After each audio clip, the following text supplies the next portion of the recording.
I'm an alien, as you can tell from my cranial attributes. I live in a land of snow, where it snows in the spring. I thought I would take this opportunity to talk about my favorite captains and characters in the Star Treks that are on Netflix, starting in order of the shows that I watched, in what the order I watched them. The first one was The Next Generation, and I would say that my favorite characters in that, I'm tempted to say Data because his character as an android is super cool. I believe the wiser course of action here is to bend. You mean fold, Data? That is correct. Fold. To bend, to make compact, or to capitulate. I raise 50.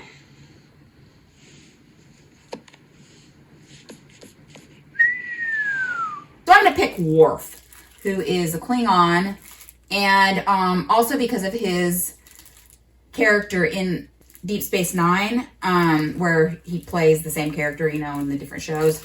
He's pretty interesting because he is kind of this honorable fighter type guy, but he also is really good at kind of deadpan making fun of himself because of the same kind of characteristics.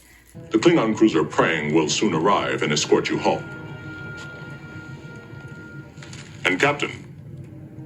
Yes? Welcome to the 24th century. Thank you, Lieutenant. Congratulations. Very fine first command. Well done. How did you like command? Comfortable chair.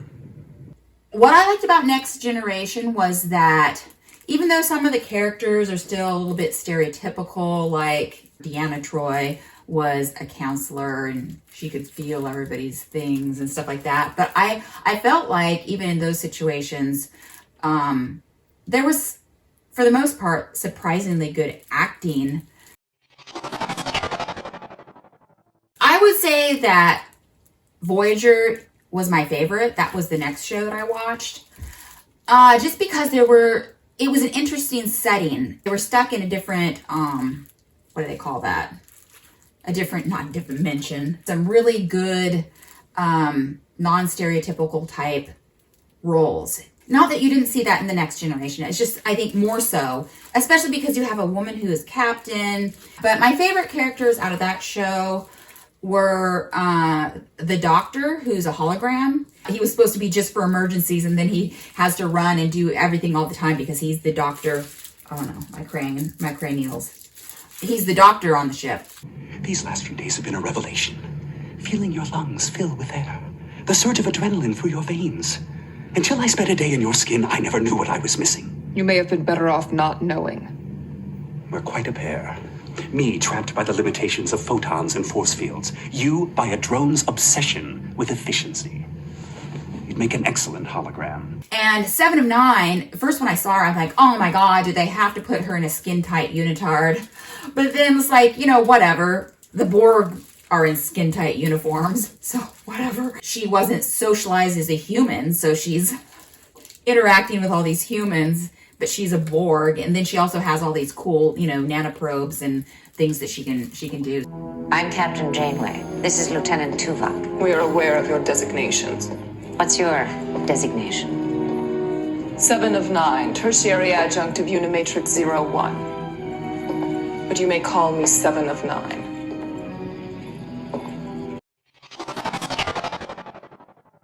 So the next one I watched was Deep Space Nine. What I did like about Deep Space Nine was that you weren't always just on a ship flying everywhere.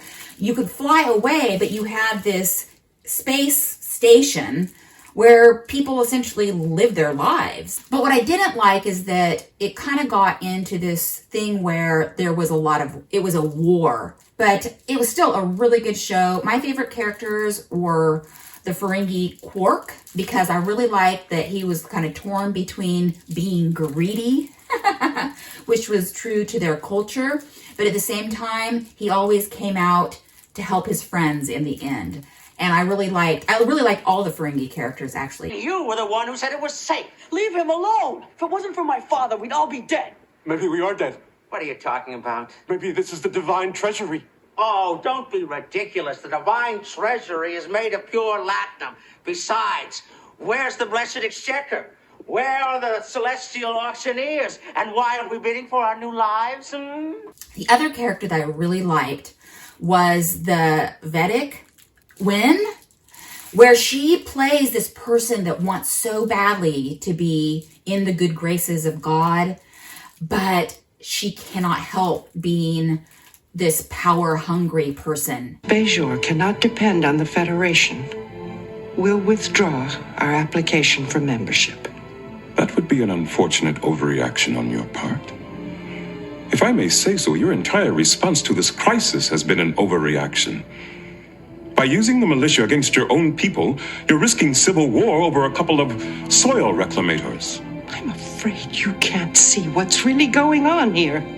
I actually stopped watching Deep Space Nine when they killed off Jadzia Dax, because I had gotten so attached to her and Worf that I was like, forget this. I am not watching this. And her replacement, forget it.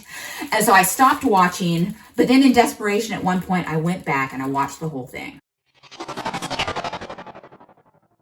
And then in incredible amount of desperation at one point, I had started watching Star Trek Enterprise. And it was so bad that I'm like, I'm not going to watch this. Because before I had thought, if I watch Enterprise, then I might even go on to watch the whole original Star Trek and then just have watched all of them. But I couldn't get through it. I'm like, no, forget it. I'm not going to watch this. But then in desperation at one point, I'm like, I just started watching it again.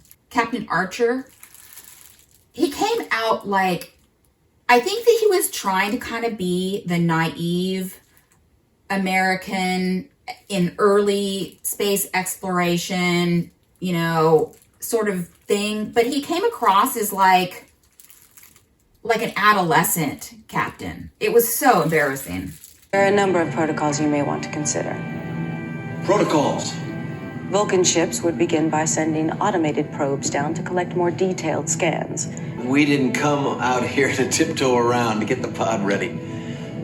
So I didn't like him. I disliked him. And how can you watch a movie where you don't like the characters? It wasn't a movie. Television program. So yeah, I didn't like him. And it got better later on. He kind of sobered up a little and acted a little more mature. The Vulcan, T'Pol, who was the science officer, at first she was just kind of like this kind of pouty, silent character. And I was just like, oh God. But she actually became one of my favorite characters because I think that she became more well-developed as the series went on. I would say that she was my second favorite character maybe because Hoshi, the language expert, again, she's kind of in a stereotypical role as a woman being in the language thing, but at the same time, she got space sick and stuff like that. So she had to kind of overcome space fear and space sickness. She got to learn and talk different languages and figure out different languages. You can't deny your nature. This may sound strange, but I envy you sometimes. I know, another pesky human emotion. But there are times I wish I could just ignore my feelings, bury them the way Vulcans do.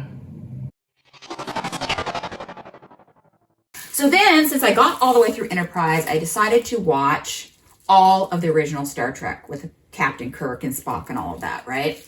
And it was just so bad. I mean, the women were just such a bunch of airheads. But I thought, you know what, I'm just going to muscle through it. And as I'm watching it, you can get a good laugh out of that stuff. It's like, because it's so retro now, right? It's such B-grade costumes and stuff like that. It's just so funny. I would say probably my favorite character in that was Spock. Because that was just a real interesting character. Not really a lot of emotion, but there's some because he's part human and part Vulcan. Greetings and felicitations. Send this, Lieutenant. USS Enterprise to signaler on planet surface. Identify self. Yep. Hoorah. And then also, I would say probably my other favorite character was Lieutenant Uhura, because poor woman, she didn't have much to work with. Here she is, the secretary on the, okay, so she was the communications person on the ship. She just pulled it off, you know, like, it was like she would do the dumbest, had to say the dumbest things and do the dumbest things over and over and over again. Make sure you can get through to him. Or have you tried to get through to him? And she's all like, I'm trying, Captain, but I can't. Captain, sensors report we're being scanned. By the alien ship? No, sir, it's from that solar system ahead. Any interference? Resistance? No, sir, just scanning beams. Anyway, that was my whole feeling about the characters in each of those different Star Treks.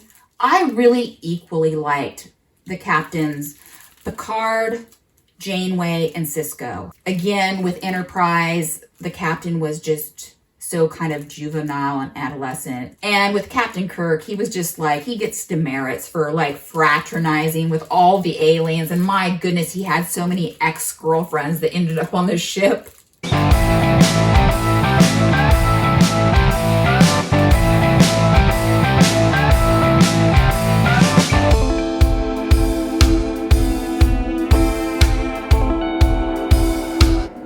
How long has it been? 6 years, 4 months, and an odd number of days.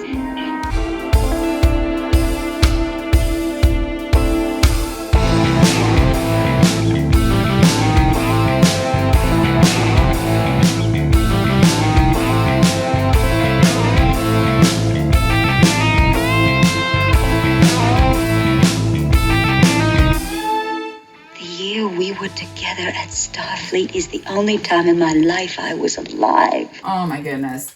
So he was a good captain, but he gets demerits for those things. I mean, that show was really ahead of its time in that it showed a lot of different races, ethnicities, did bring women onto the ship where they didn't, you know, wouldn't normally probably have been there in roles that they wouldn't normally have had. So it was really ahead of its time for that. But, you know, gosh, looking back on it, it's kind of like, anyway.